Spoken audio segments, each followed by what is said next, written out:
Si Kachan ay isang walang kwentang inutil na batang lalaki na nakakuha ng banal na sandata at ginising ang kanyang god powers.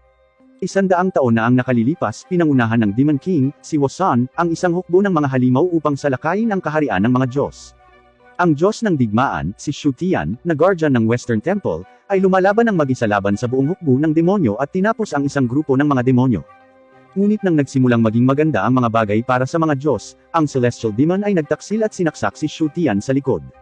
Ang kanyang espiritu ay nahahati sa 72 piraso, at kumakalat sa buong mundo ng mortal. Nang wala na si Shu Tian, kontrolado ng mga demonyo ang digmaan. Bilang resulta, nagpa siya ang Diyos na si Shijia na isil ang parehong mga Diyos at mga demonyo sa kaharian ng kawalan gamit ang lahat ng kanyang kapangyarihan, na nangangahulugan na ang mga Diyos ay mawawala ang kanilang proteksyon sa Budismo. Ginulo nito ang mga bagay sa 6 na kaharian at nagpapahirap sa mga tao. Para maayos ito, kailangan nila ng kapangyarihan ni Shu Tian para sirain ang selyo at iligtas ang mga Diyos, na ibabalik ang Budismo. Sa kasalukuyan, sa isang disyerto, mayroong isang maliit na bahay na nanginginig dahil sa malakas na hangin. Sa loob, may 2 magkapatid, sina Zin at Kachan. Sinabihan ni Zin, ang nakakatanda, si Kachan na tumahimik dahil paprotektahan sila ng kanilang ama. Lumalala ang hangin, at inilagay ni Zin ang kanyang magaan na kapatid sa isang basket, nagmamadali silang lumabas ng cabin bago ito bumagsak dahil sa landslide. Sa labas, nakita natin ang kanilang ama na may gamit na staff na nakikipaglaban sa isang demonyong armado ng kadena at malaking bato. Malupit silang naglalaban, ngunit hinampas ng demonyo ang lalaki, pinalipad siya sa isang bato. Nagpakita si Zin dala ang kanyang 2 kalunos-lunos na 2 kahoy na espada para tulungan ang kanyang ama. Ngunit sinubukan siyang hampasin ng demonyo. Mabilis kumilos ang kanilang ama, hinarangan ang pag-atake ng demonyo gamit ang kanyang staff. Pinagalitan niya ang kanyang hangal na anak na hindi pumunta sa kuweba, tulad ng dapat niyang gawin, at mahusay na ginagamit ang kanyang tungkod upang itapon ng kanyang 2 anak na lalaki sa ligtas na lugar sa isang kalapit na bundok. Patuloy na nilalabanan ng ama ang demonyo, ginagawang nunchaka ang kanyang tungkod, at binalot ang braso ng demonyo sa kanila. Napawalan niya ng balanse ang demonyo, tinuhad ang mukha nito, at sinubukang sakalin ito ng mga tanikala. Malakas ang demonyo at nakakawala, pinalipad ang mga basag na tanikala. Sinipa ng ama ang mga piraso ng kanyang sirang sandata at ginawa itong mga projectiles. Sa pamamagitan ng isang incantation, pinalibutan niya ang demonyo ng mga shards na ito at binibigkas ang isang mantra upang selyuhan ang demonyo. Ang isang misteryosong elektrikal na enerhiya ay nagmumula sa mga piraso ng sirang armas at humawak sa mga braso at leeg ng demonyo. Pagkatapos, ang mga bundok sa kanilang paligid ay nagiging higanting mga daliri at nabitag ang demonyo sa ilalim ng isang tumpok ng mga bato.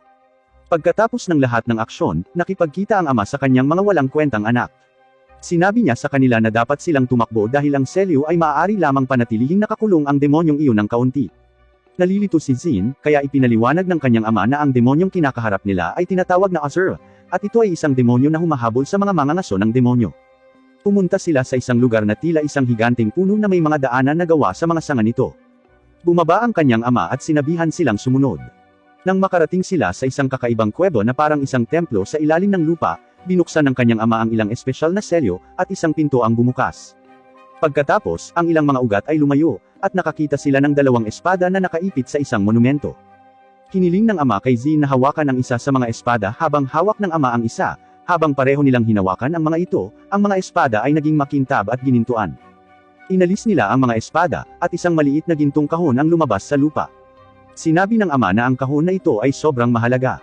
Ipinaliwanag niya na ito ay para sa kanyang maliit na walang kwentang kapatid kapag siya ay lumaki, kaya dapat ibigay ito ni Zin sa kapatid. Ibinigay sa kanya ng kanyang ama ang isa pang espada at sinabing ito ay mga espesyal na espadang mangangaso ng demonyo na ipinasa sa mga henerasyon. Pakiramdam ni Zin ay hindi pa niya ito deserve. Ang kanyang ama ay nagsasabi sa kanya na siya ay basura pa rin, ngunit siya ay naturuan tungkol sa mga espada mula noong siya ay maliit. Kung hindi siya maging isang mahusay na mangangaso ng demonyo, bubugbugin siya ng ama sa kabilang buhay. Biglang nagkaroon ng malaking pagyanig, at nalaman nila na nakawala ang demonyo mula sa selyo nito. Ang mga talunan ay sumusugod sa isang lagusan, at may ilang mga simbolo na lumiliwanag sa mga dingding. Sinabi ng kanilang ama na ang mga simbolo na ito ay parang mga magic shield para maiwasan ang mga demonyo. Nakarating sila sa isang tulay sa ibabaw ng lawa ng lava, at sinabi sa kanila ng kanilang ama na ito ang bahay ng mga espiritu para sa mga mangangaso ng demonyo. Tinanong ni Zin kung mapipigilan ba ng mga barrier charm na iyon ang demonyong Azura, ngunit sinabi ng kanyang ama na hindi nila ito mapipigilan, pananatilihin lamang itong nakakulong. Medyo nalilito si Zin, ngunit pagkatapos, binasag ng demonyo ang kisame at ibinagsak ang kanyang ama sa lupa. Ginamit ng ama ang kanyang mahika at ipinutok ang kumikinang na mga ilaw na ito sa demonyo, na nakakagambala dito. Pagkatapos, gumawa siya ng isa pang spell na nag-trap sa demonyo sa isang light sphere, at nahuhulog ito sa lava. Ang mga bata ay natatakot para sa kanilang ama, ngunit nang ang usok ay nawala, siya ay okay. Nakarinig sila ng kampana at ang kamay ng isang babae ay dumaan sa dibdib ng kanilang ama, na talagang ikinagulat nila. Ang ama ay nalilito kung paano nakalusot ang demonyong iyon sa barrier, at sinabi nito sa kanya na narito na siya, ngunit hindi niya ito makita.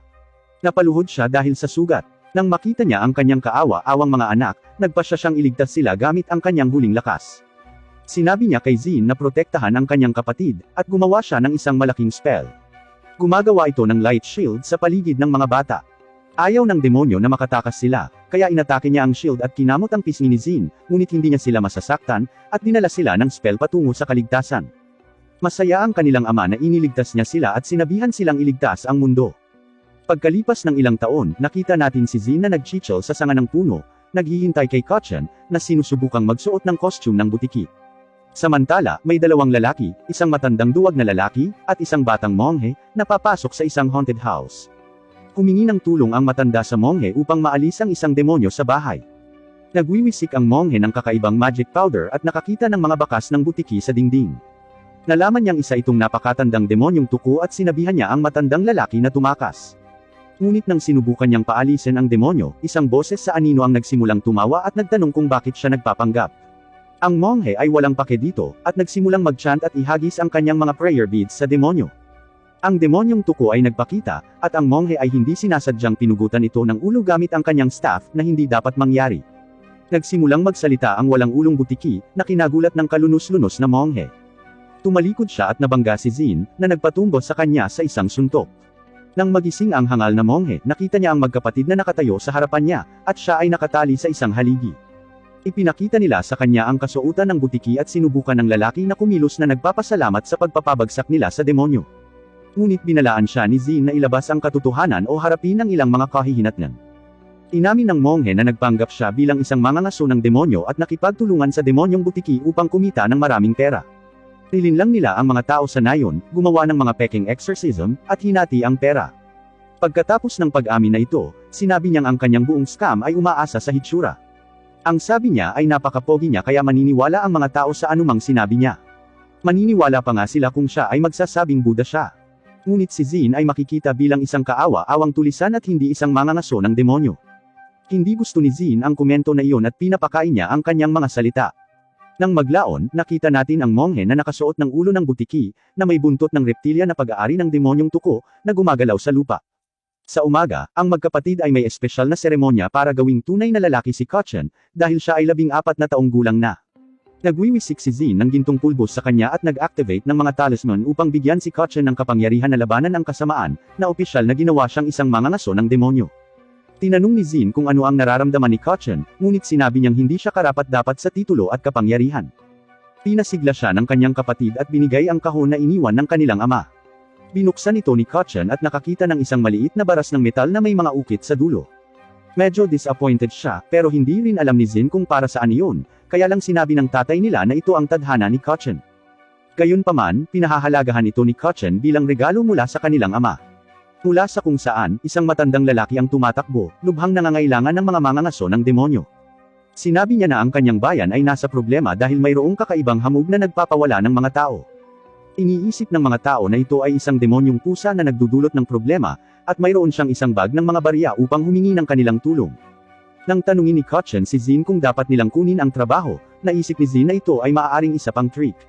Dagdag pa, hindi pa nila inayos ang mga mahahalagang bagay tungkol sa seremonya ng pagdating ng edad ni Kachan, tulad ng paghahanap sa kanya ng isang master upang turuan siya kung paano maging isang lalaki. Habang naglalakad sila palayo, nabangga ni Zin ang matandang lalaki, at natapon ang bag ng mga barya, na nagpalabas ng isang bell. Naalala ni Zin na ang babaeng demonyo na tumapos sa kanilang ama ay may bell na yon. Hinawakan ni Zin ang braso ng matanda at tinanong kung saan nanggaling ang bell. Pagkatapos ay tumungo sila sa nayon, at sa pasukan, naroon ang makapal na hamog na ito. Sinabi ng matanda na ang mga taong pumapasok ay naglalaho, ngunit ang magkapatid ay walang pakialam at pumasok pa rin. Habang lumalalim ang mga ito, mas mahirap makakita dahil sa hamog. Nagrereklamo si Kachan pero sabi ni Zin ibig sabihin malapit na sila sa target nila. Ngunit pagkatapos ay tumingin siya sa likod, at wala na si Kotchen. Isang boses ng babae ang nagtatanong kay Zin kung sino ang hinahanap niya. Sinabi niya sa kanya na ibuhos ang impormasyon tungkol sa pinagmulan ng Belle, na nangangakong hindi siya sasaktan kung aalis siya sa bayan. Ngunit sa halip, inaatake siya nito na parang baliw, at iniiwasan niya ang lahat. Siya pala ay isang babaeng pusa na demonyo at sinubukang kalmutin siya. Nagseryoso si Zin at nagsimula ng umiikot na pag-atake na nag-aalis ng hamog at nagpatumba sa kanya. Natakot siya at sinabing nangangasulang siya ng pagkain, at ang mga nawawalang tao ay naligaw, hindi nasaktan. Matapos subukang linlangan si Zin sa pamamagitan ng pang-aakit sa kanya, tinanong ni Zin ang demonyo kung alam niya kung saan nanggaling ang Belle. Sinasabi niyang nahanap niya ito nang nagkataon at walang ideya kung saan ito nanggaling. Nagpasya si Zin na palayain siya, ngunit sinamantala niya ang kanyang kabaitan at naglunsad ng isang sorpresang pag-atake mula sa likuran. Gayunpaman, nakita ni Zin ang kanyang plano at mabilis na nilaslas siya ng kanyang espada. Nagsimulang mawala ang demonyong babae at binalaan si Zin na ipaghihiganti siya ng kanyang kapatid sa pamamagitan ng pagpatay kay Kotchen, na iniwang nag-aalala si Zin. Sa kabilang banda, nakaharap ni Kotchen ang isang lalaking demonyong pusa na nagpapalipad sa kanya gamit ang isang pag-atake. Ang demonyo ay bigo, iniisip na ang mga mangangaso ng demonyo ay magiging mas malakas, ngunit sa halip, siya ay nakahanap lamang ng isang hangal at mahinang bata. Nagalit si Kotchen nang marinig niya ito at kumuha ng stick mula sa lupa upang hamanin ang demonyo. Si Zin ay nanunood mula sa isang water tower, nakikita ito bilang huling pagsubok ni Kotchen bago magtapos. Ang demonyong pusa ay naglulunsad ng ilang pag-atake, ngunit hinaranggan sila ni Kotchen gamit ang kanyang improvised na sandata. Sinabihan siya ng demonyo na walang kabuluhan ang makipaglaban dahil malamang tinapos na ng kapatid niya si Zin. Alam ni Kotchen na talunan din ang kanyang kapatid, ngunit hindi siya matatalo. Nagawa niyang mapatama ang ilang pag-atake sa demonyo, na ikinagalit nito. Ang demonyo ay nagpapataas ng bilis nito, naghatid ng ilang hiwa, at nabali ang patpat ni Kotchen. Naghahanda si Zin na makialam, ngunit napansin ni Kotchen ang walang kwentang bagay na ibinigay sa kanya ng kanyang ama. Ito ay kumikinang, humahaba, at nagiging isang gintong tungkod, na gumising sa kanyang tunay na kapangyarihan. Ginagamit niya ito na parang sibat para ipako ang demonyo. Nagpapadala ang staff ng mahiwagang alon sa buong universo, na nakakuha ng atensyon ng iba't ibang individual na pamilyar sa alamat ng God of War. Buhay pa rin ang demonyong pusa kahit nasaktan ng husto. Nasasaktan din si Kotchen pero wala siyang malay at hindi alam ang nangyayari. Natakot ang demonyong pusa na saktan siya ni Kotchen paggising niya, kaya sinubukan niyang hilahin ang tungkod sa dibdib niya. Ngunit pagkatapos, dumating si Zin upang tumulong. Inilabas ni Zin ang kanyang mga espada at gustong malaman kung saan nanggaling ang Belle. Ayaw sabihin ng demonyong pusa, kaya nagbanta si Zin na sasaktan siya maliban na lang kung maibigay niya ang impormasyon. Bahagyang pinatunog ni Zin ang Belle, at tinakot nito ang demonyong pusa. Biglang nagsimulang magsalita ang demonyong pusa at sinabing binigyan siya ng isang babaeng demonyo ng Belle. Sinabi niya sa kanya na kapag tumunog ang Belle, lalabas ang dalawang magkapatid. Matapos marinig muli ng demonyong pusa ang tunog ng Belle, nawalan siya ng ulirat. Ginamit ni Zin ang pagkakataong ito para tanungin ang demonyong pusa kung sino ang babaeng demonyo, ngunit sinabi ng demonyong pusa na hindi maaaring malaman ng mga demonyo ang kanyang pagkakakilanlan. Sinabi ng demonyong pusa na sinabihan siya na tapusin ang mga mangangaso ng demonyo at kunin ang mga fragment ng espiritu. Nang ang demonyong pusa ay natapos na magsabi ng totoo, ang Belle ay nabaliw at lumipad sa kanyang bibig, na nagpaputok sa kanya. Sinubukan ni Zin na protektahan si Kotchen na hindi masaktan sa pagsabog. Habang nangyayari ang lahat ng ito, dalawang celestial ang nanunood mula sa isang screen. Mayroong isang binata at isang batang babae, agad na ginawa ng batang babae ang kanyang braso sa isang canyon, at nag-teleport sila palayo sa kanilang malaking spaceship patungo sa Earth Realm. Nang magising si Kotchen, sinabi sa kanya ni Zin na gumawa siya ng isang kalunos-lunos na trabaho sa laban at pagkatapos ay sinabihan siyang kunin ang kanyang bagong evolved na sandata. Habang pinupuntahan ito ni Kotchen, iniisip ni Zin ang sinabi ng demonyong pusa tungkol sa mga fragment ng espiritu. Hindi niya alam kung ano iyon, ngunit curious siya kung paano ito konektado sa pumatay sa kanilang ama. Habang sinusundo ni Kotchen ang staff, bumalik ito sa orihinal nitong maliit na sukat. Ipinakita niya ito kay Zin, na tumatawa lang dahil hindi nila alam kung paano palakihin ito tulad ng dati. Ngunit ang kanilang sandali ay nag-ambala ng dalawang celestial mula kanina. Napansin nila ang batang babae na nakasuot ng maskara ng baboy, tinanong ng batang babae ang kanyang kasama tungkol sa mga pagkakataon na ang staff ang kanilang hinahanap. Sa pamamagitan ng kanyang screen, pinag-aaralan niya ang magkapatid at ang maliit na staff sa mga kamay ni Kotchen, na nagpapatunay na ito ang kanilang hinahanap, kaya't nilapitan nila ang magkapatid. Si Zin, kahit na malubhang nasugatan sa nakaraang pagsabog, ay sinubukang ipagtanggol ang kanyang kapatid ngunit hindi niya magawa. Sinubukan ni Kotchen na ipakilala ang kanilang sarili, na nagsasabing sila ay mga mangangaso ng demonyo na inupahan ng punong nayon upang alisin ang mga demonyo sa nayon. Inutusan ng dalaga si Kotchen na ibigay sa kanila ang staff na hawak niya. Nang makita ang intensyon ng mga estranghero, sinabi ni Zin na kung gusto nila ang staff, kailangan nilang dumaan sa kanya. Mabilis niyang inatake ang babae gamit ang kanyang espada, ngunit nagawa niyang itumba ito sa pamamagitan ng paghampas sa kanya ng kanyang kanyon. Nagmamadali si Kotchen sa kanyang kapatid upang suriin siya, at ang batang babae ay nagbanta na babarilan sila kapag hindi nila ibinigay ang staff. Hindi naman talaga natatakot ang magkapatid. Nagsimulang makipagtalo si Zin sa babae, tinawag siyang ulo ng baboy na ikinagalit niya. Ngunit pumasok ang binata at itinigil ang laban. Sinabi niya na ayaw nilang makasakit ng sinuman at gumamit ng spell mula sa kanyang screen pad, upang gamutin ang mga sugat ni Zin. Dahil bumuti ang pakiramdam ni Zin, tinanong niya kung sino sila at bakit gusto nilang nakawin ang staff ng kanyang kapatid. Ipinaliwanag ng batang babae na ang staff, na kilala bilang Shenzhen Iron, ay palaging pag-aari nila. Ito ang sandata ng Diyos ng digmaan, si Shu Tian, na siyang pinakamatigas na mandirigma sa mga Diyos.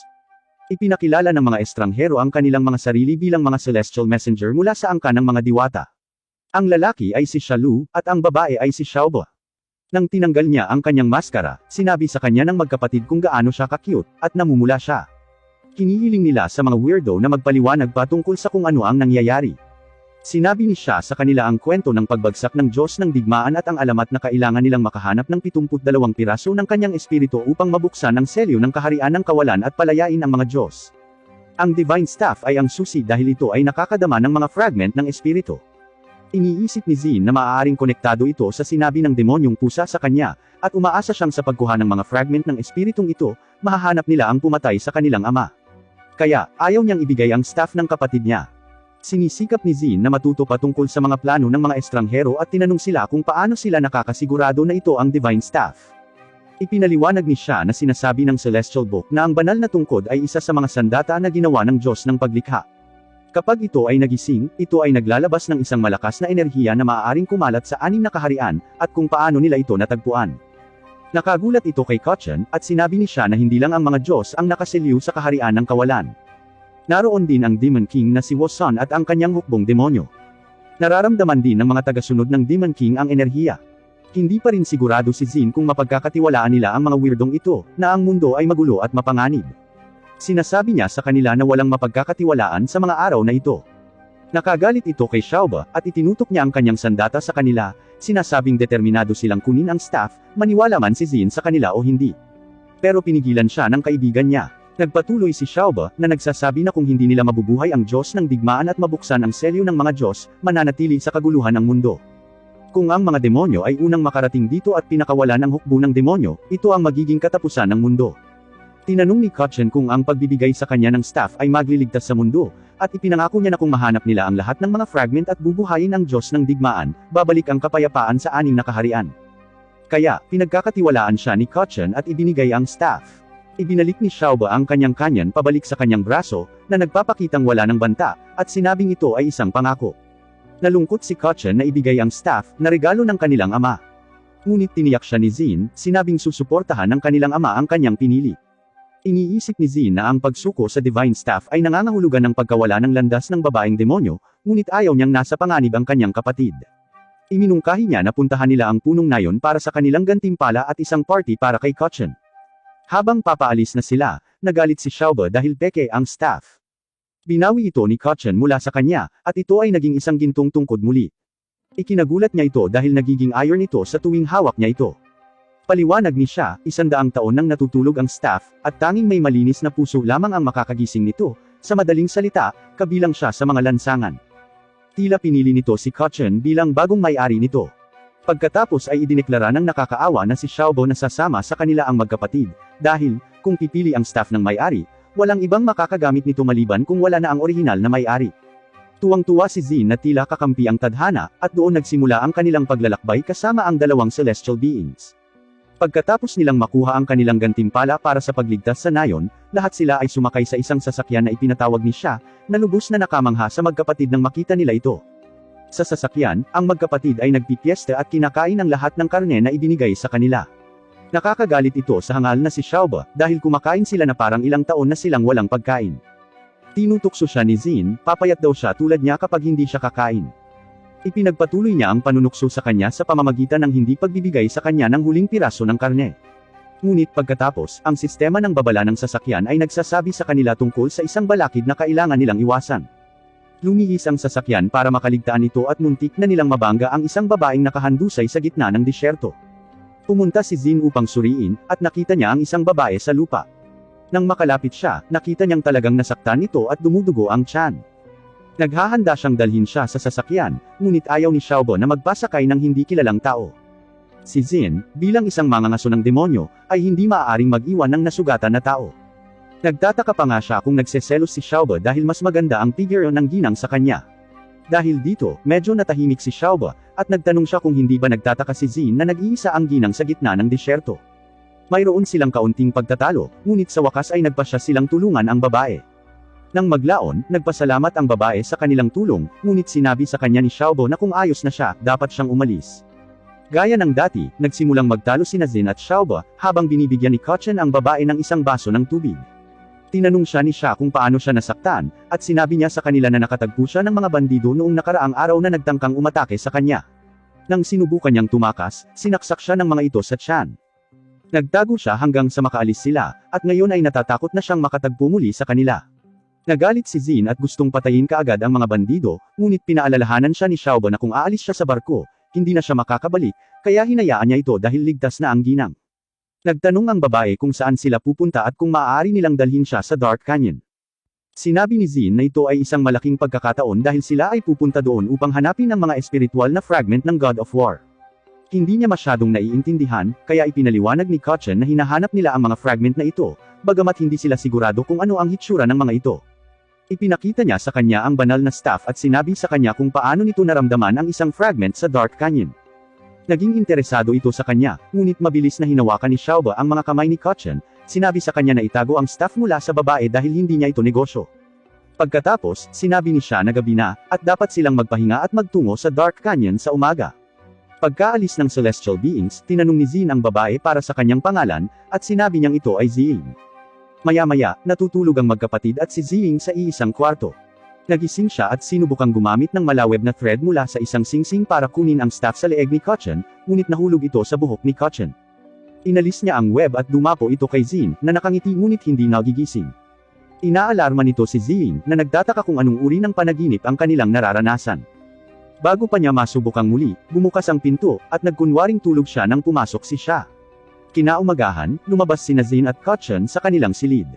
Tuwang-tuwa si Zin sa panaginip niya kung saan nakalaban niya ang mga halimaw, ngunit sinigawan siya ni Xiaobo na manahimik. Doon nila napansin na wala sa kanila ang bago nilang kaibigan na si Ziying. Tinanong ni Zin kung nasaan siya, at sinabi ni Xia na wala siya roon nang magising sila. Nag-aalala si Zin na baka makasalubong niya ulit ang mga bandido at naramdaman niyang dapat sumama siya sa kanya. Lalong natakot si Kochen dahil napagtanto niyang wala ang kanyang banal na staff. Samantala, pumunta si Ziying sa isang kagubatan na patungo sa Dark Canyon. Sa pagbabalik sa nakaraan, natagpuan niya ang kanyang sarili sa isang kuwebo na napapalibutan ng 2 demonyo at ilang bandido. Sa isang trono sa dulo ng ilang hagdan, umupo ang amo ng demonyo kasama ang kanyang kanang kamay na isa ring demonyo. Sa itaas nila, ang kapatid ni Ziying, si Ziyan, ay nakasabit sa kisame, at parang kinidnap siya ng mga demonyo. Hinawakan ng pangalawang demonyo ang mukha ng kanyang kapatid na babae at sinabing natagpuan ng mga celestial na mensahero ang banal na tungkod at paparating na.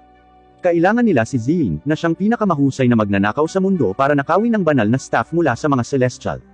Nakiusap ang kapatid na babae ni Ziying na huwag itong gawin, ngunit naisip ni Ziying na baka isang alamat lamang ang staff dahil walang nakahanap nito sa loob ng 100 taon. Itinama siya ng amo ng demonyo at ipinakita sa kanya ang isang piraso ng espiritu mula sa Diyos ng digmaan, na naramdaman ang paggising ng staff. Pinalutang niya ang ilang mga bato at yumanig ang kuwebo upang ipakita ang kapangyarihan ng piraso ng espiritu. Sinabi niya na ang Divine Staff ang pinakamakapangyarihang sandata kailanman at kung makuha niya ito kasama ng fragment ng espiritu, mamumuno siya sa lahat ng demonyo. Natakot si Ziying sa kapangyarihan at kung ano ang mangyayari kung susuwayin siya nito.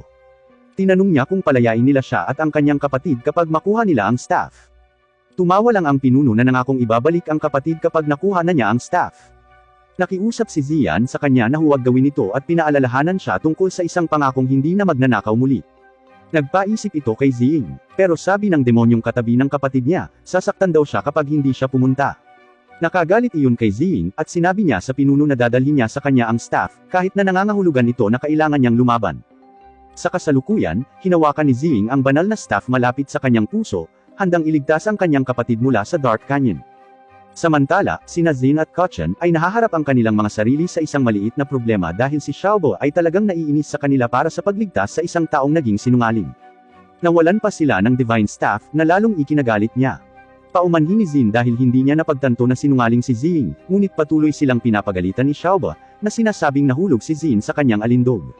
Sinubukan ni siya na makipagpayapaan at hiniling sa lahat na manatiling kalmado, ngunit sinabi sa kanya ni Xiaobo na ituon ang pansin sa pagmamaneho ng sasakyan habang tinuturuan niya ng leksyon ang magkapatid. Maya-maya, pinahinto ni siya ang sasakyan, amoy pulver daw ito at kailangan niya ng sariwang hangin. Pagkatapos ay binanggit niya na natagpuan niya si Ziying at ang staff, na ikinagulat ng lahat. Habang nagpapatuloy sila sa kanilang paglalakbay, tinanong ni Kochen kung saan sila pupunta. Sumagot si siya na papunta sila sa isang lugar na tinatawag na Spiderweb Cave. Ipinaliwanag niya na mahirap mag-navigate, tulad ng mga spiderweb, at madaling mawala doon. Pagdating nila sa pasukan ng kuweba, ginamit ni siya ang kanyang tableta para ipakita ang signal ng Divine Staff at ng Spirit Fragment.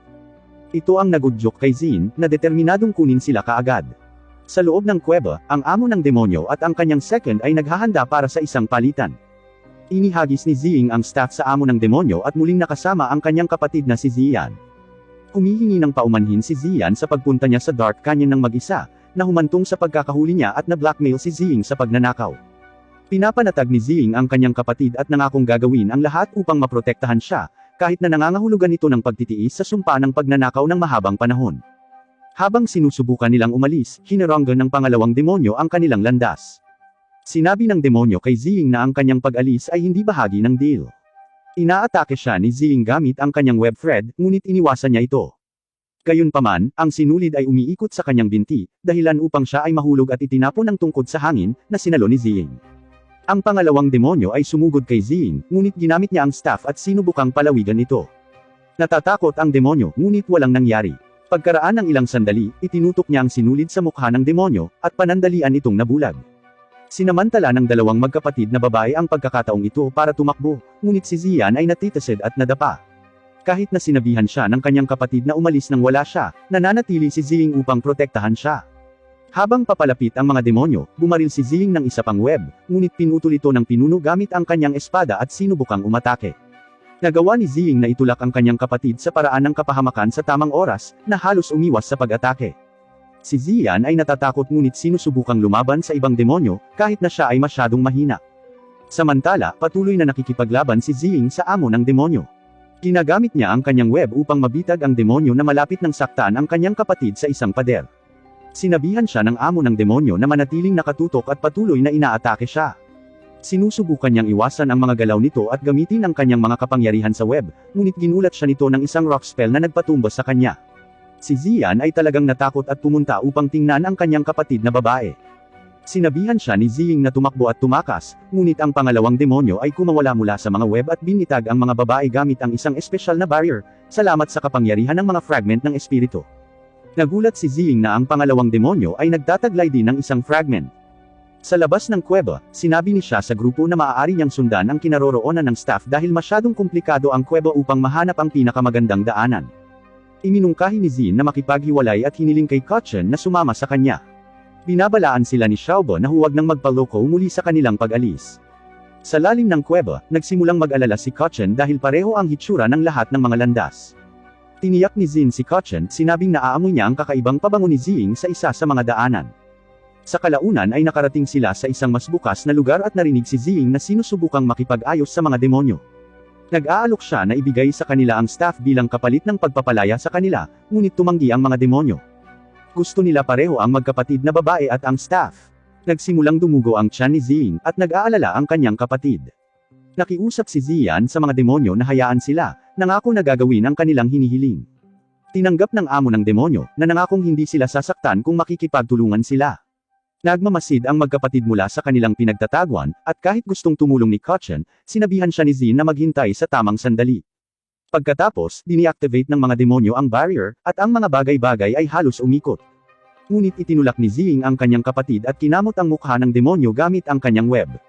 Ang demonyong amo ay nagalit at sinubukang saktan si Ziying gamit ang isang rock spell, ngunit si Zian ay pumasok upang protektahan siya at masaktan ng husto. Humingi siya ng tawad sa kanyang kapatid para sa lahat ng problemang idinulot niya bago sumuko, dahilan upang mapasigaw si Ziying sa kalungkutan. Nagalit si Zin at inatake ang mga demonyo gamit ang kanyang mga espada. Nagawa ng pinuno na magpatawag ng malaking espada para harangin ang pag-atake ni Zin. Sinabihan ni Zin si Ziying na makaligtas, habang sinusubukan ni Kochen na salakayin ang pangalawang demonyo mula sa likuran ngunit nabigo at itinapon sa lupa. Biglang may isang malaking pagsabog na ikinagulat ng lahat. Si Xiaobo at siya ay pumasok sa kuweba sa pamamagitan ng pagpapasabog ng isang butas ng kanyon sa braso ni Xiaobo. Hindi inaasahan ng mga demonyo na ganoon kabilis ang kanilang pagdating. Sinubukan ni Xiaobo na barilin si Ziying, ngunit napigilan ni Zin ang putok, na naging dahilan upang ito ay sumabog sa kisame ng kuweba. Nagalit si Xiaobo at sinubukang umatake muli, ngunit pinigilan siya ni Kochen at sinubukan siyang pakalmayin. Sinabi sa kanya ni Kochen na may isang bagay na hindi nila alam tungkol kay Ziying, ngunit iniisip ni Xiaobo na pareho silang nababaliw. Pagkatapos ay napansin niya ang dalawang demonyo na protektado ng isang mahiwagang barrier. Nalaman ni siya na ginagamit ng mga demonyo ang fragment ng espiritu ng God of War. Tinutuya ng pinuno ang grupo, sinasabing hindi sapat ang kanilang kanyon para talunin sila. Sinabihan siya ni Xiaobo na huwag masyadong kumpiyansa habang naghahanda siya sa pagbaril, habang sinabi ni Zin kay Ziying na kunin ang kanyang kapatid at umalis. Hinihiling din niya kay Kochen na tulungan siya. Sinubukan ng pangalawang demonyo na pigilan sila, ngunit nagbanta si Zin na tatapusin siya kapag gumawa siya ng isa pang hakbang, na nagpahinto sa kanya. Napagtanto ng demonyo na ang mga espada ni Zin ay mga espadang pumapatay ng demonyo. Tinatawag ng pinuno ang kanyang mga alipores, na nakapaligid sa grupo. Si Xiaobo ay hindi natatakot sa lahat, tinutuya niya ang pinuno at tinawag itong mahina. Talagang ikinagalit ito ang pinuno, na nagutos sa kanyang mga alipores na umatake. Nang hindi pinagpapawisan, hiniling ni Xiaobo kay siya na harapin sila. Ginagamit ni siya ang kanyang tablet para magpatawag ng malaking hanging buhawi, na nagpapadala ng maraming bandido na lumilipad palabas ng kuweba. Nakagulat ito sa mga demonyo, at silang dalawa na lang ang natitira sa kanilang grupo. Namangha sila sa kapangyarihan ng celestial beings. Sinabi ni Zin sa kanyang kapatid na kunin ang mga babae at umalis doon, ngunit hindi sila hahayaang makatakas ng ganoon kadali ng pinuno. Siya ay umaatake gamit ang isang barrage ng rock spike, ngunit ang buhawi ni siya ay nagangat kay Ziying at Kochen mula sa lupa, na nagligtas sa kanila. Sinubukan ng demonyong amo ang isang malakas na pag-atake gamit ang kanyang espada, ngunit hinaranggan ito ni Zin gamit ang kanyang mga espada. Ang pangalawang demonyo ay naghagis ng punyal, ngunit ang mga spikes ng kanyon ni Xiaobo ay nagpalihis dito. Pagkatapos ay tinamaan niya ang demonyong amo habang si siya ay lumilikha ng isang bagyo gamit ang Thunderbolt spell sa butas sa kisame. Sinubukan ng pangalawang demonyo na ilagay ang kanyang barrier, ngunit pinigilan ito ni Xiaobo sa pamamagitan ng pagpapalipad sa kanya sa bagyo, habang ginagamit ni siya ang Thunderbolt spell para tamaan ang amo ng demonyo. Pagkatapos, sinabi ni siya sa magkapatid na oras na nila na humawak sa laban at inutusan silang tulungan ang mga babae. Binuhat ni Zin si Ziyan, at tinulungan ni Kochen si Ziying, na labis na nasaktan, at humingi ng paumanhin sa pandaraya sa kanila. Sinigurado ni Kochen sa kanya, na ayos lang ito at binalik ni Ziying ang staff sa kanya. Biglang, hinabol ng demonyong amo si siya at sinubukang hampasin si siya, ngunit iniwasan niya ang pag-atake at gumawa ng fire spell gamit ang kanyang tablet. Ang demonyo ay mabilis na lumikha ng isang batong pader upang ilihis ang apoy pabalik kay siya. Sinamantala ang apoy, sinubukan niya ang isang sorpresang pag-atake, ngunit pinagtanggol ni Xiaobo si siya gamit ang kanyang kanyon at itinulak ang demonyo pabalik. Binalaan sila ng demonyo na mayroon pa silang oras para makatakas, ngunit hindi natakot si Xiaobo at kinukutsa pa nga siya, na ikinagalit niya. Nagsisimula siyang magpalutang ng mga bato at manginig ang kuweba. Binabalaan sila ni siya na mag-ingat dahil, sa kabila ng kahinaan ng demonyo, mayroon pa rin siyang spirit fragment na medyo malakas. Ang demonyo ay nagpapadala ng mga lumulutang na bato bilang mga projectiles, at sinubukan ni siya na protektahan ang mga ito ng isang pader ng tubig, ngunit ang mga bato ay tumusok sa likido. Dapat silang tumalon pabalik, at nagpakawala si Xiaobo ng isang malakas na alon ng enerhiya gamit ang kanyang kanyon. Sinubukan ng demonyo na pigilan ito, ngunit ang laser ay nahati sa ilang mga sinag, at bahagya siyang lumikha ng isang rock dome sa oras upang protektahan ang kanyang sarili. Ipinagyayabang ng demonyo na kung siya ay may mga bato, hindi siya maaaring hawakan ng mga ito dahil palagi niyang napagtatanggol ang kanyang sarili. Sa kasamaang palad, siya ay nakatayo sa isang pool ng tubig, at si siya ay nagcast ng isa pang kidlat na spell, kinukuryenta ang tubig. Tinapos ni Xiaobo ang labanan sa pamamagitan ng isang malakas na putok na nagpapababa ng demonyo sa abo at naglalabas ng fragment ng espiritu mula sa kanyang katawan. Matapos kunin ang fragment, nagmamadali silang lumabas sa gumuhong kuweba. Sa labas ng kuweba, dinala ng magkapatid ang dalawang babae sa ligtas na lugar. Pinasalamatan sila ni Ziying sa kanilang tulong, at sinabi sa kanya ni Zin na may pagkakataon pa ang kanyang kapatid na babae, at may iligtas nila ang kanyang buhay sa tamang pangangalaga. Pero sorpresa, ang pangalawang demonyo ay tumalon mula sa likod ng ilang mga palumpong, sinusubukang saktan si Zin. Sa kabutihang palad, binunggo ni Kachan ang demonyo sa lupa sa tamang oras. Bumangon ang demonyo at sinubukang saktan si Kachan gamit ang kanyang punyal, ngunit pumasok si Zin upang protektahan ang kanyang kapatid. Hinahamon ng demonyo si Zin sa isang tunggalian para makita kung kaninong mga espada ang mas mabilis. Sa panahon ng laban, ang demonyo ay gumagalaw ng mabilis, na tila marami siyang mga braso, at siya ay mas mabilis kaysa kay Zin. Bahagya pa niyang hiniwa si Zin, at dahil sa pagdurugo, nagsimulang malabo ang paningin ni Zin. Para tulungan si Zin, sinugod ni Kachan ang demonyo para pigilan siya sa pwesto para matamaan siya ni Zin. Ngunit sinimulang hampasin ng demonyo si Kachan. Nang subukan ni Zin na tumulong, naglagay ng harang ang demonyo para mabitag siya at sinipa si Kachan. Nakagalit ito kay Zin, at sinimulan niyang sirain ang barrier. Pagkatapos, napansin ng demonyo ang mga espesyal na espada ni Zin, ngunit nag-ambala siya nang sinubukan ni Zin na tumulong sa pamamagitan ng paggamit ng kanyang web sa demonyo. Nakalulungkot, ang demonyo ay madaling pumutol sa web. Dahil mahina pa rin siya, muling nag-focus ang demonyo kay Zin, gamit ang isang spell para dahan-dahan siyang gawing estatwa sa pamamagitan ng paggawa ng kanyang mga braso at binti sa bato. Habang nangyayari ito, sinabihan ni Zin si Kachan na tumakas kasama ang mga babae at hahabol siya mamaya. Ngunit hindi siya iiwan ni Kachan at sinimulang suntukin ang harang na nasaktan ang kanyang mga kamay. Nang makita si Kachan na ganito, pinalipad siya ng demonyo at tinutuya si Zin, sinasabing dapat niyang sabihin ang kanyang mga huling salita. Pakiramdam ni Kachan ay walang magawa at umiiyak dahil lagi siyang nangangailangan ng magtatanggol sa kanya. Ngunit pinaalalahanan siya ni Zin na natalo niya ang demonyong pusa at magiging mahusay siyang mangangaso ng demonyo balang araw. Biglang nagliwanag na may gintong liwanag ang staff na nakasabit sa leeg ni Kachan, at nagiba rin ang kulay ng kanyang mga mata. Sa isang malakas na pag-atake, binasag niya ang barrier gamit ang staff. Pinalipad siya sa pamamagitan ng puwersa at sinipa rin ng demonyo, na sinubukang kunin ang staff. Ngunit nang hawakan ito ng demonyo, ang staff ay nagiging maliit at metal muli. Ang petrification ni Zin ay unti-unting nawawala habang pinupuntahan niya ang isang nasugatan na Kachan, na nagsasabing siya ay nakahinga ng maluwag sa pagtulong sa kanya na makawala mula sa barrier bago siya nahimatay dahil sa pagod. Ang demonyo ay nalilito sa pagbabago ng staff at sinusubukang palakihin itong muli gamit ang iba't ibang mga parirala, ngunit hindi ito gumana. Hindi pinapansin ang laban, nagawa ni Zin na putulin ang braso ng demonyo, at napasigaw ang demonyo sa sakit habang sinusubukan niyang gamitin ang kanyang sobrang bilis para ipagtanggol ang sarili, ngunit sa pagkakataong ito ay mas mabilis si Zin. Ang demonyo ay biglang nakakita ng isang flash ng isang maputing buhok na may parehong mga espada.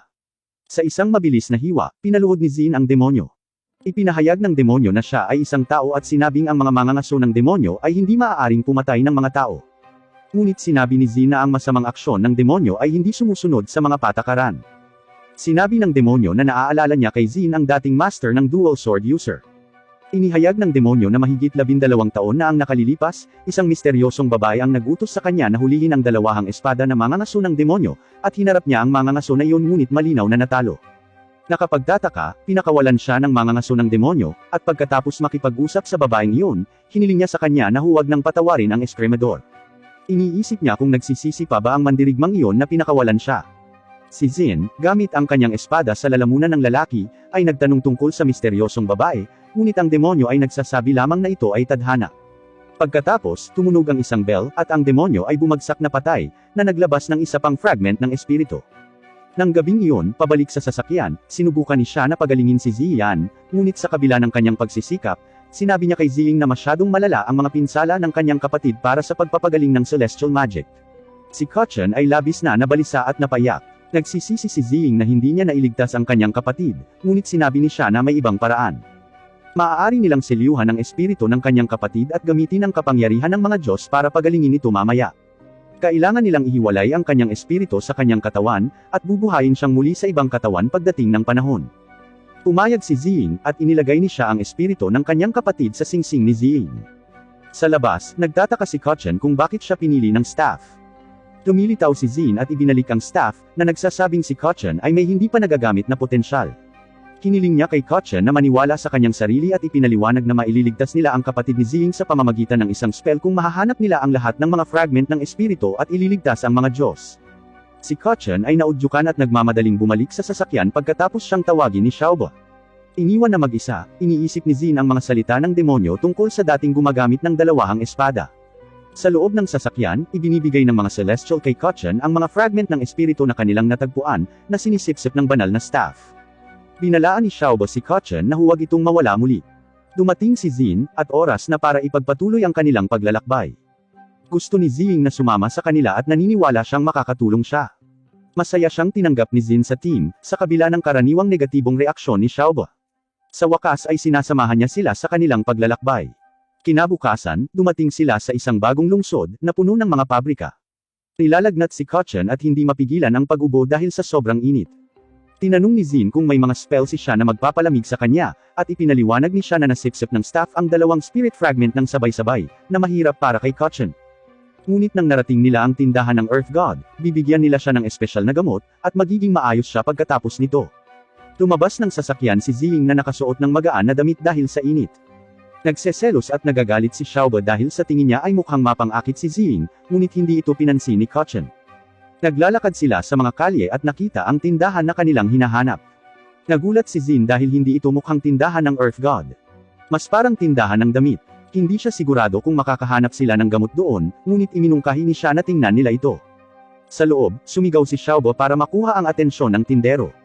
Siya ay isang kakaibang matandang lalaki na mabilis na napansin na sila ay Celestial. Pagkatapos ng kaunting pagkalito at suntok mula kay Xiaobo, dahil tinitingnan niya si Zing, sineseryoso sila ng tindero. Ipinaliwanag niya na dahil sa kaguluhan sa Celestial Realms, mas kaunting mga Celestial na customer ang dumating sa kanyang shop, kaya nagsimula siyang magbenta ng mga mortal na produkto para mabuhay. Pinindot niya ang isang pindutin, at ang tindahan ay nag-transform sa isang tindahan ng gamot. Mabilis na umorder si Xiaobo ng ilang mahiwagang beans na tinatawag na senzu beans, na ibinigay niya kay Kotchen upang maibsan ang kanyang sakit. Humanga si Zin at gusto ring bumili ng ilan, ngunit nadismaya siya nang malaman niyang nagkakahalaga ito ng 2 Celestial coin, na 2 bilyong pera ng tao. Nag-aalok si siya na magbayad para sa kanila at ilipat ang pera gamit ang kanyang tablet. Tinanong ni Xiaobo ang matanda tungkol sa industrial furnace sa Fire City. Sinabi niya sa kanila na 100 taon na ang nakalilipas, isang malaking meteorite ng apoy ang nahulog sa furnace at binago ang klima. Ang meteorite ay nasunog sa loob ng 300 araw at naging bagong furnace, na ngayon ay kinokontrol ng isang apoy na demonyo na tinatawag na Fire Evil Cloud. Nagalit si Xiaobo dahil hindi niya maintindihan kung bakit ang isang Celestial ay sumusunod sa isang demonyo. Ipinaliwanag ng matanda na si Hao ay isang makapangyarihang demonyo na kumokontrol sa apoy, at walang sinuman ang nangahas na hamanin siya. Tinanong ni siya si Kotchen kung bumuti na ba ang pakiramdam niya at sinabihan siyang paikutin ang banal na staff. Sinimulan itong iikot ni Kotchen, at nagiging sanhi ito ng reaksyon mula sa meteorite. Sa tingin ni siya ay naroon ang isang fragment ng espiritu ng God of War, na ginagamit ng mga apoy na demonyo para lumakas. Iniisip ni Zin kung baka naroon ang misteryosong taong narinig niya. Ngunit sinira ni Kotchen ang tensyon, nang nahulog niya ang staff dahil nasira ang kanyang kwintas. Nagpa siya ang mga Celestial na pumunta para sa fragment, at pinilit ni Zin na sumama. Binalaan sila ni Xiaobo na makakaharap nila ang isang napakalakas na demonyo na may makapangyarihang mahika, hindi katulad ng mga nakalaban nila noon. Gusto pa ring pumunta ni Zin, at mas gugustuhin din ni Kotchen na pumunta, ngunit hiniling ni Zin na manatili siya habang inaalagaan siya ni Zing. Samantala, sa loob ng isa sa mga pasilidad, isang babaeng sekretarya ang nagsabi sa apoy na demonyo na ang core ay ligtas. Sa palagay niya ay magiging kawili-wili ang mga bagay. Narating ni na siya, Zin, at Xiaobo ang gate ng Great Flame Building, at ipinakita ni siya sa kanila ang mga blueprint, na nagpapahiwatig na ang apoy na demonyo na hinahanap nila ay nasa tuktok. Maraming mga bantay sa bawat palapag, kaya medyo matagal ang pag-akyat doon. Nagsimulang ipaliwanag ni siya ang isang paraan para maiwasan ang laban at makatipid ng enerhiya, ngunit bago pa siya makatapos, tumawid si Zin sa pader gamit ang kanyang espada at pumasok sa gusali, na ikinagulat ni siya at Xiaobo. Mabilis na napuno ang koridor ng mga armadong gwardya.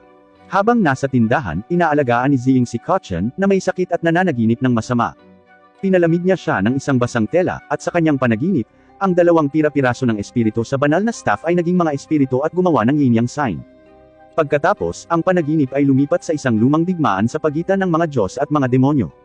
Ang Diyos ng digmaan ay lumalaban sa kanilang ngunit ipinagkanulo, pagkatapos ay naramdaman ni Kotchen ang mga kaluluwa ng demonyo sa mga fragment ng espiritu, at sinubukan nilang kumbensihin siyang gamitin ang fragment ng espiritu upang makakuha ng kapangyarihan para sa kanyang sarili sa pamamagitan ng pagbibigay ng kanyang kaluluwa. Iniisip ito ni Kotchen at inamin na siya ay mahina, ngunit nagpa siya na gusto niya ang kapangyarihan na hindi maging mas malakas kaysa sa iba, ngunit upang protektahan ang kanyang mga mahal sa buhay. Ayaw niyang maging masama. Nagliliwanag ang banal na staff dahil nakapasa siya sa pagsubok sa tukso. Nangako ang Diyos ng digmaan na tutulungan siya kasama ang staff at pag-isahin din ang kanilang mga espiritu. Nagising si Kotchen at nakitang inaalagaan siya ni Ziying na medyo kinakabahan. Siya ay lumayo, at ang staff ay nahulog mula sa kanyang bulsa. Bago pa niya ito kunin, kinuha na ni Ziying at kinausap ang tindero. Bumalik siya at ibinalik kay Kotchen ang staff, na ngayon ay may bagong kwintas na gawa sa pilak na sinulid ng gagamba ng kanyang pamilya, na hindi masisira. Nagpapasalamat si Kotchen sa regalo. Bumalik sa labanan sa Great Flame Building. Tinalo na nina siya, Zin, at Xiaoba ang mga gwardya at pumasok sila sa isang engranding bulwagan. Ang lugar ay puno ng mga painting ng magagandang babae sa dingding na hinahangaan ni Zin. Lumilitaw ang apoy na demonyo sa hagdan at sumang-ayon kay Zin tungkol sa kagandahan ng babae. Tinanong ni Zin kung siya si Hao, ngunit sinabi ng lalaki na hindi niya hinahabol ang isang mangangaso ng demonyo at sinabihan si Zin na umatras. Sinugod siya ni Zin, ngunit gumamit ng fire attack si Hao, na pinilit na umatras si Zin upang maiwasang masunog.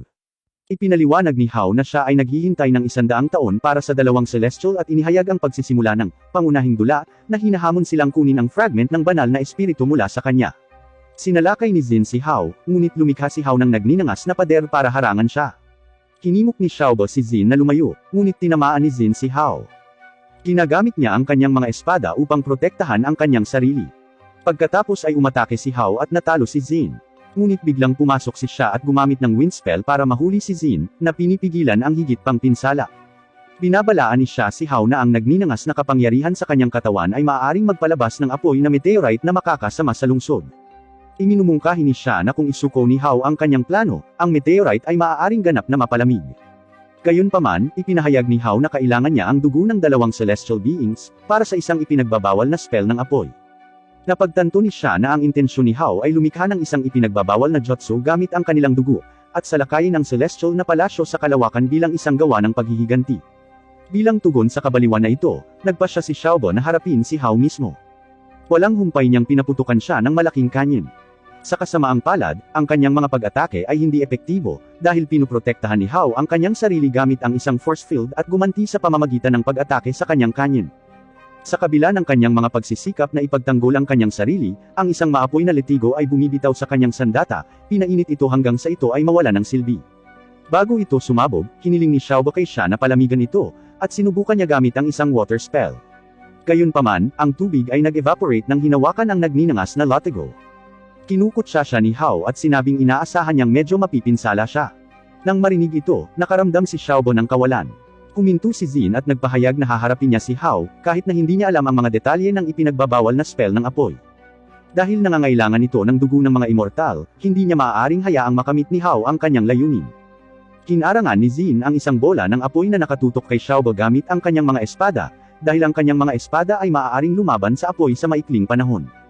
Pagkatapos, sinabihan ni Zin sina Xiaoba at siya na umalis at humingi ng tulong sa matanda sa tindahan para makabuo ng mas magandang plano. Si Xiaoba ay bigo ngunit sinunod si Zin, at sila ni siya ay mabilis na tumakas sa eksena. Sa panahon ng matinding labanan, ang mga taong naninirahan sa lungsod ay nagsimulang makaramdam ng kakaibang pagyanig at makakita ng mga apoy na lumalabas mula sa tuktok ng industrial furnace. Namuo ang takot habang ang mga nagninangas na projectile ay nagsimulang umulan mula sa langit. Sina Ziying, Kotchen, at ang nakatatanda ay saksi sa kaguluhang ito. Ipinaliwanag ng matanda na ang furnace ng lungsod ay muling naisaaktibo dahil sa apoy ng demonyo. Lalong nag-aalala si Kotchen, sa takot na baka may mangyari kay Zin. Sa loob ng gusali, ipinagpatuloy ni Zin ang kanyang pakikipaglaban sa demonyo, na patuloy na naghahagis ng mga bowl ang apoy sa kanya. Bilang isang matalinong distraction, ibinato ni Zin ang isa sa kanyang mga espada sa demonyo, ngunit ang demonyo ay walang kahirap-hirap na umiwas dito.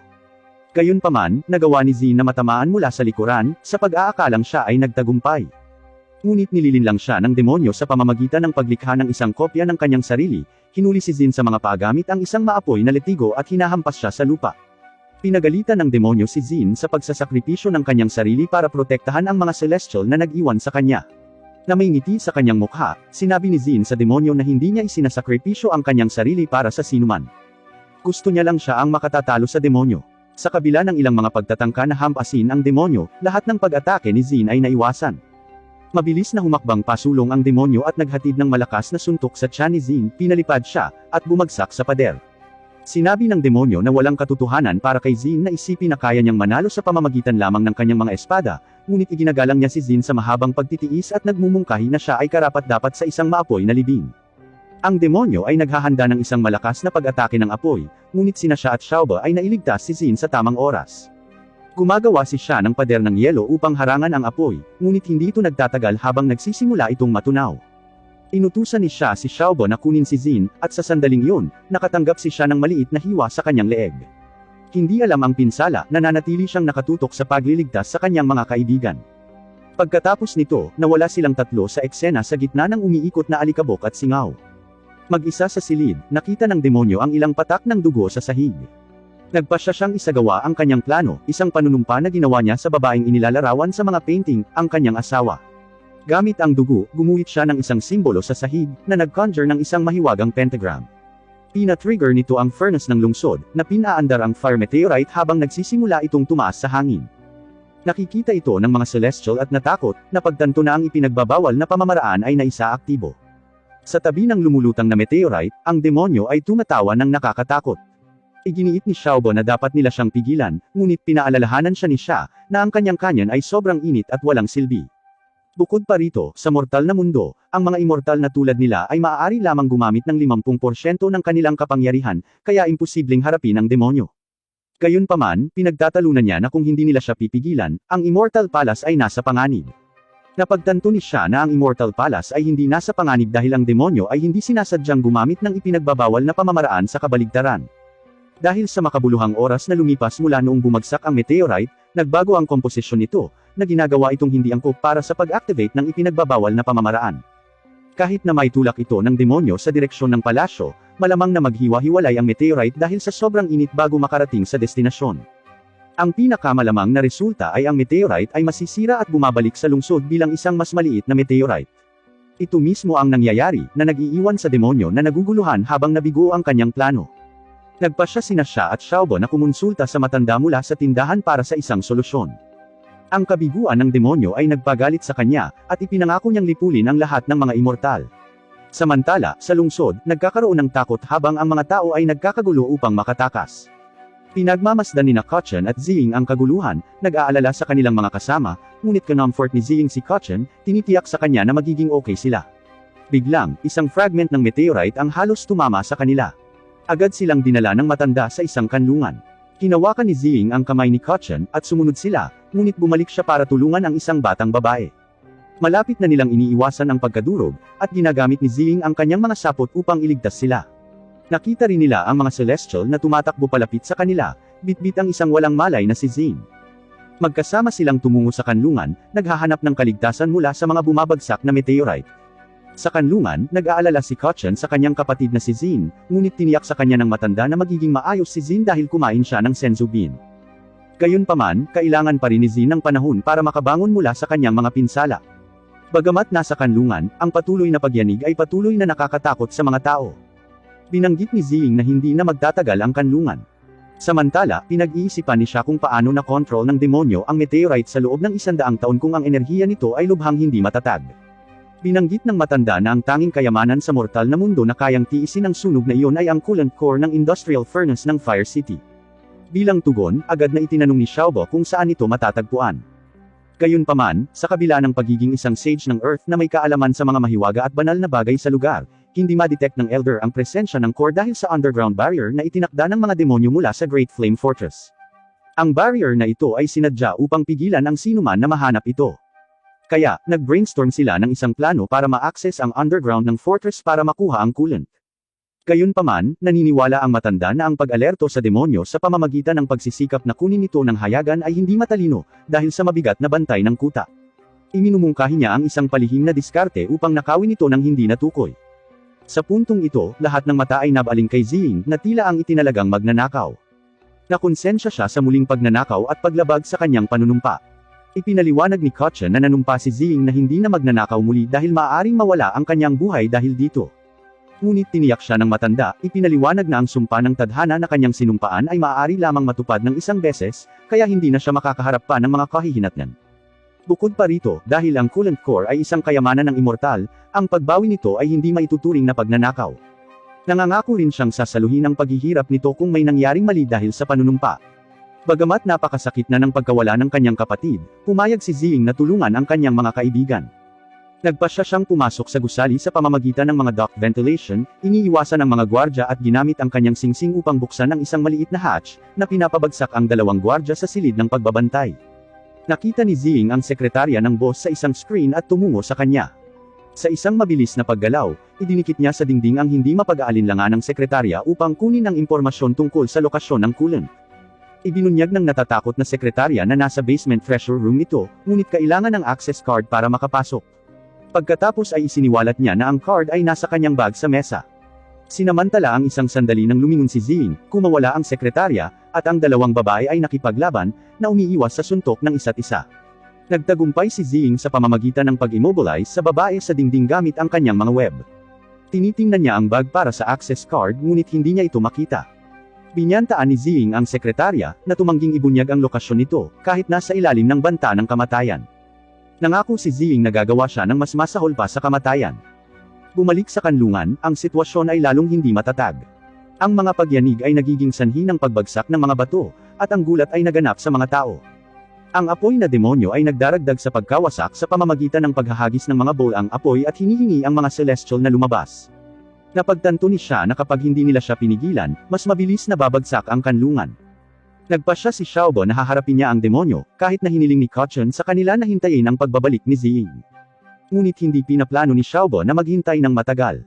Tiniyak ni siya si Kachan, sinabing pipigilan ni Xiaobo ang demonyo para umabala ng oras para kay Zing, at pupunta siya para tulungan siya. Si Kachan at ang matanda ang inatasaang alagaan si Zin.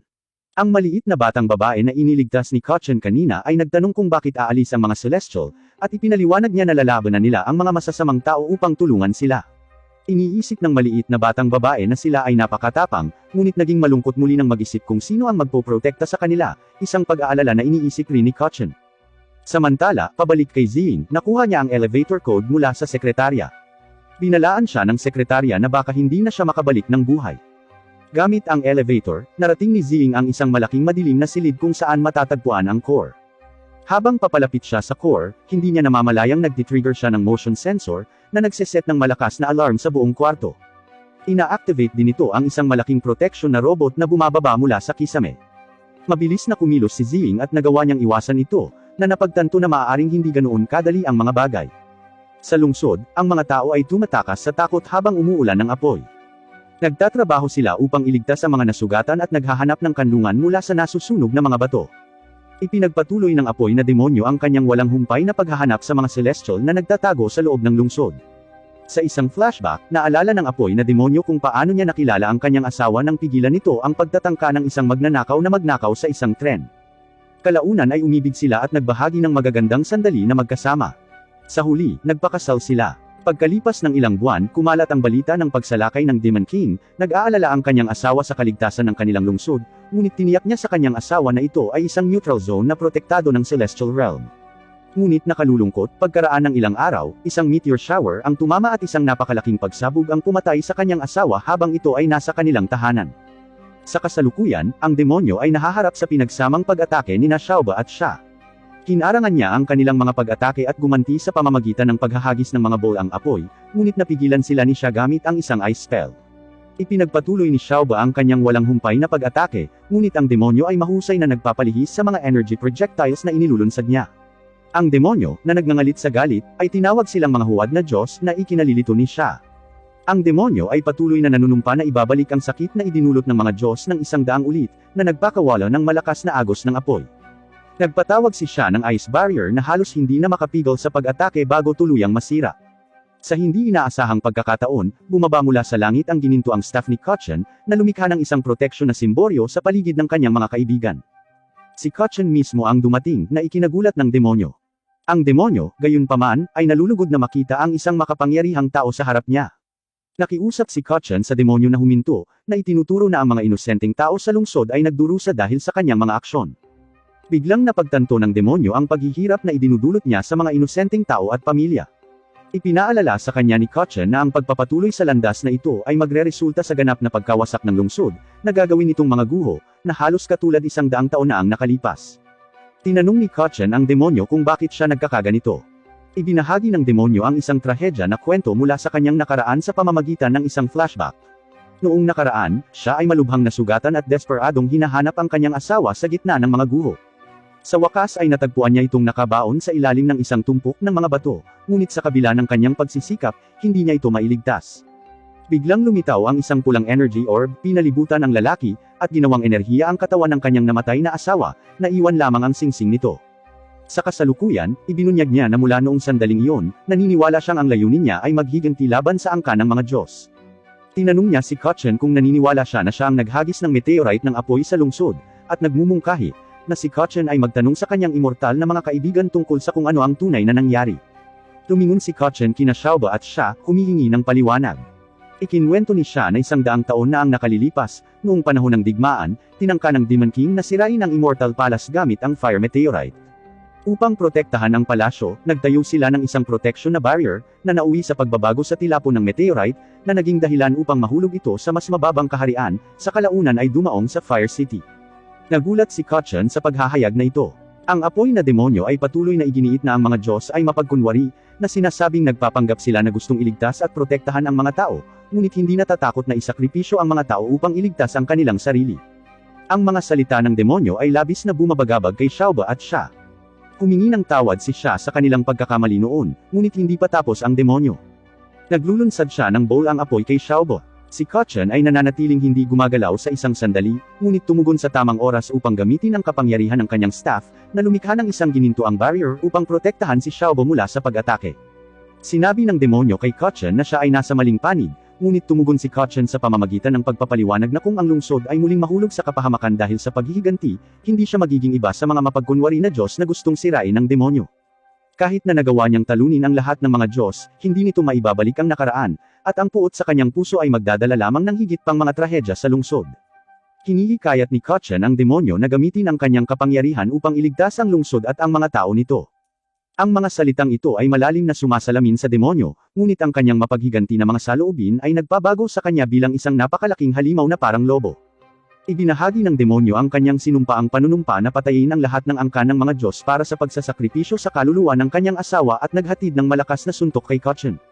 Sa kabila ng pagharang nito gamit ang kanyang staff, ang lakas ng suntok ay nagpapalipad kay Kotchen, na bumagsak sa isang gusali.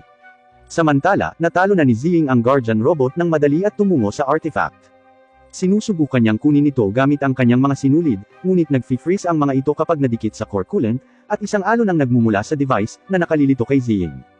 Bumalik sa lungsod, nakaligtas si Kotchen sa suntok, gamit ang kanyang staff para sa suporta laban sa gusali at lumikha ng isang proteksyon na kalasag upang mabawasan ang impact. Gayunpaman, napaluhod siya dahil sa pagod. Habang papalapit sa kanya ang demonyo sa kanyang napakahayop na anyo, hiniling niya na sumuko si Kotchen, ngunit hindi pinansin ni Kotchen ang pakiusap at, sa matinding pagsisikap, na kaya niyang tumayo, nakasandal sa kanyang tungkod. Nakagalit ito sa nilalang, na malapit nang maglunsad ng napakalaking bowl ang apoy mula sa bibig nito, ngunit huminto nang nakaramdam ito ng pagdagsa ng enerhiya mula sa core coolant. Parehong gamaan ang loob ni Kotchen at ng kanyang mga kaibigan nang makita ang pagtaas ng enerhiya mula sa core coolant, na nagpapahiwatig na natapos na ni Ziying ang kanyang bahagi ng misyon. Tubos nitong ikinagalit ang demonyo, na naglulunsad ng napakalaking bowl ang apoy, na nagdulot ng napakalaking pagsabog. Mabilis siyang umalis para harapin si Ziying. Si Xiaoba at ang mga Celestial ay hindi nasaktan dahil sa protection na barrier ni Kotchen na humaharang sa pag-atake. Bagamat nasasaktan si Xiaoba at napaluhod, pinilit ni Kotchen na harapin ang demonyo upang matiyak ang kaligtasan ng iba. Nagpasya si siya na tulungan si Kotchen at lumikha ng teleportation spell, dinadala siya sa kinaroroonan ni Ziying. Si Xiaoba, sa kabila ng kaunting pagkabalisa, ay naiintindihan ang pangangailangan ng kanilang mga aksyon at napanatag ang loob ng mga salita ni siya, alam na iniligtas sila ni Kotchen at maaari na ring iligtas si Ziying. Sa core chamber, nagtatago si Ziying habang ang isa sa mga dingding ng silid ay winasak ng isang demonyong nakabaluti. Nasaksihan niya ang paghawak ng demonyo sa core gamit ang kanyang nakabaluti na kamay. Sa sandaling iyon, lumitaw ang apoy na demonyong hayop, na hinihiling na palayain ng nakabaluti na demonyo ang bato. Ang nakabaluti na demonyo ay nalulugod na lumitaw ang apoy na demonyo, na nagligtas sa kanya ng problema sa paghahanap. Ang dalawang demonyo ay nasangkot sa isang matinding labanan, na naging sanhi ng pagyanig ng silid at pagbagsak ng mga bato. Halos madurog si Ziying ng nahuhulog na bato ngunit nagawa niyang manatiling nakatago. Habang tumatagal ang labanan, ipinahayag ng unang demonyo na hinahanap niya ang bahagi ng Diyos ng digmaan sa loob ng demonyong halimaw. Nag-transform siya sa isang minotaur at dinaig ang apoy na hayop, nakuha ang fragment ng espiritu mula sa loob. Dumating si Kachan, pinalawak ang kanyang staff upang sirain ang kahon na may hawak na fragment at hinihigop ang kapangyarihan nito. Sinubukan ng demonyo na salakayin si Kachan gamit ang isang palakol ngunit naligtas ni Zing, na nagdala sa kanya palayo. Napagtanto ng demonyo na hindi niya kayang bitawan ang staff ni Kachan kahit na nakabitaw na si Kachan, kaya nagpasya siyang putulin ang kanyang sariling braso upang maiwasang mahigop nito. Susunod, nag-teleport siya, iniiwan ang lugar na nangangakong babalik. Gayunpaman, ang paparating na epekto ng meteorite ay banta pa rin sa lungsod. Sinabihan ng apoy na demonyo si Kachan na basagin ang core coolant, at si Kachan, gamit ang kanyang staff, ay sinira ang core coolant, na nagpakawala ng malakas na ice wave na nag-yellow sa lahat ng bagay sa landas nito at nagpapalamig sa meteorite.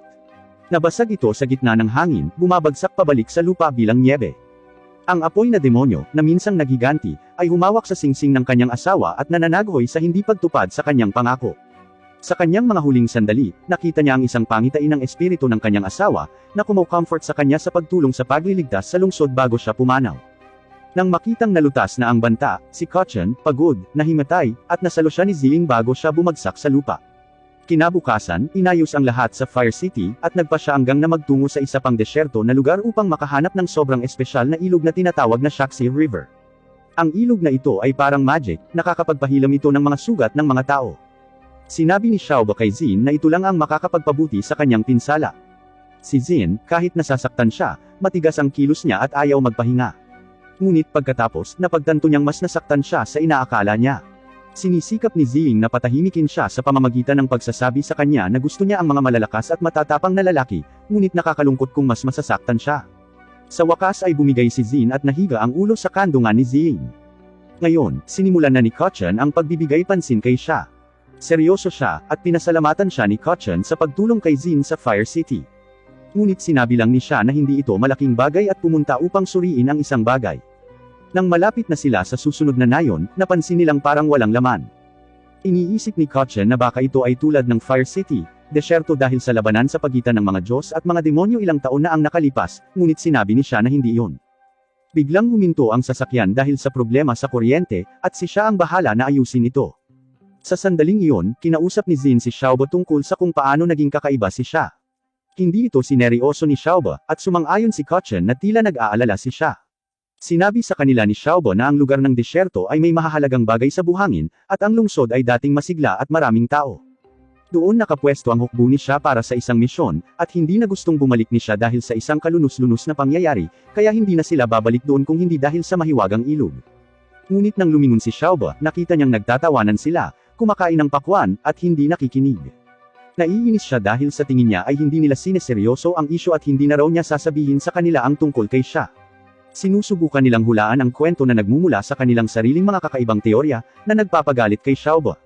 Sinabi sa kanya ni Zin na akala niya ay hindi gusto ng mga immortal ang mundo ng mga tao, ngunit tila si siya ay isang tao rin ng karakter, kaya dapat siyang suportahan ng magkapatid. Gayunpaman, sinabi sa kanya ni Xiaoba na huwag maging napakayabang.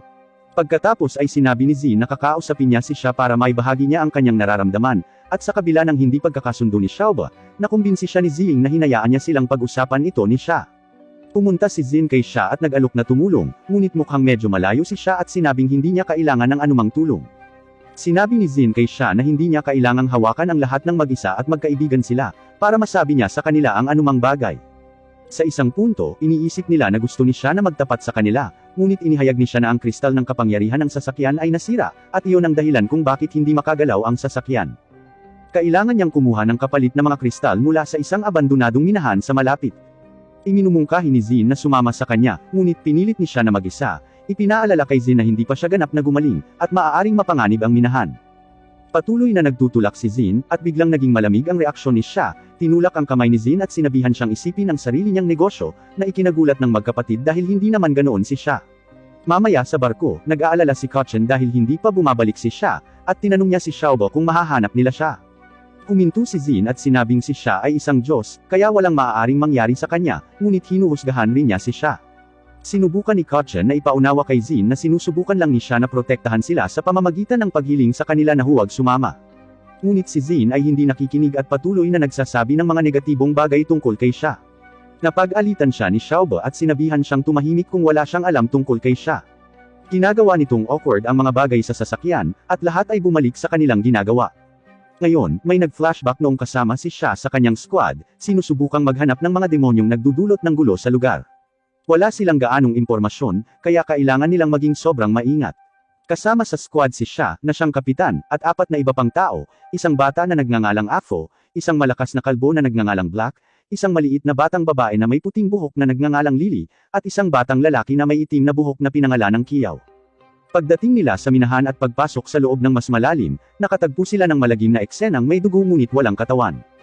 Nagdedebate ang grupo kung direktang haharapin ang mga demonyo at hahanapin ang mga nawawalang manero, kahit na inutusan sila ng kanilang mga utos sa misyon na iwasan ang labanan. Iminumungkahi ni Afo na umalis, ngunit iginiit ni siya na ang kanilang misyon ay imbestigahan ang minahan sa ilalim ng lupa, at dapat silang maging handa para sa isang labanan kung kinakailangan. Kaya, bumaba pa sila sa minahan. Sa ibaba, napapaligiran ng mga zombie ang squad ni Sha, na lumabas na mga nawawalang manero. Hindi mapigilan ng kanilang mga bala ang mga undead na nilalang na ito. Sa isang masikip na lugar, nagpasya silang tumakbo para dito. Muntik nang makagat si Afo, ngunit sa tulong ni na Black at Yao, unti-unti silang nakatakas. Gumagamit si Lily ng mga pampasabog upang palayasin ang mga zombie, ngunit ang isa ay nakalusot at nakagat si Black. Tiniis niya ang kanyang pinsala, at, sa suporta ng kanyang koponan, umatras sila sa isang ligtas na silid, nang hindi alam na ang kanyang natapong dugo ay nagdulot ng isang mahiwagang spell. Ipinaalam ni Sha sa kanila na naniniwala siya na ang lahat ng mga Monero ay nagbago sa mga nilalang na ito. Natatakot si Afo, dahil nakulong sila sa ilalim ng lupa kasama ng mga halimaw na ito. Pagtitiyak ni Sha sa kanya, binanggit ang isang telepono sa malapit na magagamit nila upang makipag-ugnayan sa punong tanggapan ng hukbo. Dinidiskonekta ni Afo ang isang cable at ikinonekta ito sa isang communicator. Sa pamamagitan ng ilang matalinong coding, nakipag-ugnayan siya sa radyo sa punong tanggapan, at dumarating ang mga reinforcement, na nagpapasigla kay Lily. Maya-maya, napansin ni Yao, na nakabantay sa pinto, ang isang nakakatakot na katahimikan. Sa tingin ni Afo ay dahil dumating na ang hukbo. Gayunpaman, may isang bagay na hindi inaasahang tumagos sa dingding at tumapos kay Afo, na nagpapakita ng sarili bilang isang hayop na umaani ng bangkay. Samantala, isinalaysay ni Xiaobo ang kwentong ito sa iba pang grupo, dahil kailangan nilang maunawaan ang nakaraan ni Sha. Naalala ni Zin na binanggit ng kanyang ama ang nakakatakot na nilalang na ito mula sa kaharian ng demonyo na kumakain ng mga bangkay at immune sa mahika. Ipinaliwanag ni Xiaobo na ito ay isang nilalang na naninirahan sa pinakamadilim na sulok ng kaharian ng demonyo. Ito ay palaisipan kay Zin, na nagtataka kung bakit ang ganoong nilalang ay nasa minahan. Binanggit ni Xiaobo na pagkatapos ng digmaan sa pagitan ng mga Diyos at mga demonyo, lahat ng halimaw ay ikinulong ng mga immortal. At ang mga daanan patungo sa kaharian ng demonyo ay sinelyuhan, na ginagawang imposible para sa mga halimaw na malayang gumala. Para malaman ang higit pa tungkol sa nangyari sa grupo ni Sha, humingi ng karagdagang detalye si Kochen. Nang ipagpapatuloy ni Xiaobo ang kwento, nahanap ng sasakyan ang posisyon ni Sha sa loob ng minahan. Bumalik sa minahan, nakadiscover si Sha ng kakaibang tanawin, isang malaking magic circle sa lupa. Nagulat siya dahil ito ay isang spell na ginamit upang magbukas ng daanan sa kaharian ng demonyo, na isinaaktibo sa isang paghahain ng dugo mula sa angkan ng Diyos. Ang kagat na dinanas ni Black ay naging posible ang sakripisyong ito. Sa sandaling iyon, napagtanto ni Sha kung bakit sinalakay sila ng hayop na umaani ng bangkay ng mas maaga, ang kanilang presensya ay nagpapahintulot sa sakripisyo na mangyari. Biglang, muling lumitaw ang hayop na umaani ng bangkay, at si Sha ay nag-charge ng mahika sa kanyang mga kamao, na lumikha ng 2 talim ng yelo. Sa pagpapatuloy ng flashback ng nakaraan, si Sha at ang kanyang kaibigan na si Kiyaw ay patuloy na nakikipaglaban sa nakakatakot na nilalang, ngunit nasugatan ito si Kiyaw.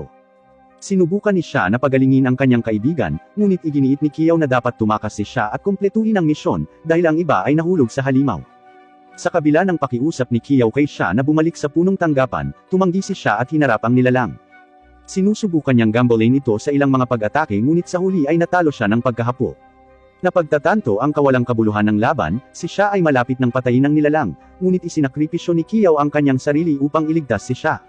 Sa kasalukuyang araw, nagising si Sha sa isang surreal na puting espasyo na napapalibutan ng kanyang mga dating kasamahan sa koponan. Nakaramdam siya ng matinding kalungkutan dahil sa hindi niya magawang protektahan ang mga ito at naniniwala siyang hindi siya karapat-dapat na maging kapitan ng kanilang koponan. Gayunpaman, iba ang sinasabi sa kanya ng mga ilusyon ng kanyang mga kaibigan, na nagsasabi na siya ang pinakamahalaga dahil hindi niya sila pinabayaan hanggang sa huli. Nagsisisi pa rin si Sha na hindi niya magawang ipaghiganti sila, ngunit sa sandaling iyon, lumitaw si Kiyaw at ipinaalala kay Sha ang kanyang misyon, ang tuklasin ang katotohanan sa likod ng spell sa underground mine. Hinihimok siya ni Kiao na huwag sumuko, alang-alang sa mga kaibigan na mayroon siya ngayon na mga ngailangan sa kanya. Narinig ni siya ang kanyang pangalan at nagising muli, sa pagkakataong ito ay bumalik sa realidad, kasama si Kotchen sa kanyang tabi. Ipinaliwanag ni Kotchen na nakita nila ang kanyang posisyon sa pamamagitan ng sasakyan at sumugod doon nang may napansin silang kakaiba. Nang bumangon si siya, nakita niya ang natitirang grupo na nakaharap sa halimaw, at sa kabila ng mga putok ng kanya ni Xiaobo, ang halimaw ay nananatiling hindi napigilan. Hiniling ni siya kay Kotchen na gamitin ang kanyang ginintoang barrier upang protektahan ang iba. Napagtanto ni siya ang intensyon na isakripisyo ang sarili para sa kanyang mga kaibigan, sinubukan siyang pigilan ni Kotchen. Pinipilit ni siya na hindi na siya mawawalan ng kahit sinong mahalaga sa kanya kahit kailan. Habang nakikipaglaban ang halimaw sa grupo, pinalipad silang lahat, nilapitan ni siya ang halimaw at nagsimulang mag-spell, inutusan si Kotchen na i-activate ang barrier. Gayunpaman, isinaaktibo din ni Kotchen ang protection na barrier sa paligid ni siya, na pumipigil sa kanya na isakripisyo ang kanyang sarili. Ipinaliwanag ni Kotchen na ayaw niyang mawala ang sinuman sa kanyang mga kaibigan. Inutusan niya ang staff na pahabain, sinisira ang bundok sa itaas ng mga ito at lumikha ng isang butas sa bubong na nagpapasok sa sikat ng araw. Ang nilalang, na hindi makayanan ang liwanag, ay nagwatak-watak, at ang lahat ay nakahinga ng maluwag na lumitaw na matagumpay. Bago umalis, ginamit ni siya ang mga piraso ng mineral upang lumikha ng isang marangal na libingan para sa kanyang mga nawala na dating kasamahan. Ipinangako niyang aalamin niya ang misteryo kung sino ang lumikha ng spell para makapagpahinga ang kanilang mga kaluluwa sa kapayapaan. Nangako rin si siya na protektahan ang kanyang mga bagong kasama sa kanyang sariling lakas, tulad ng minsang pagprotekta sa kanya ng mga dati niyang kasama. Bumalik sila sa sasakyan upang ipagpatuloy ang kanilang paglalakbay.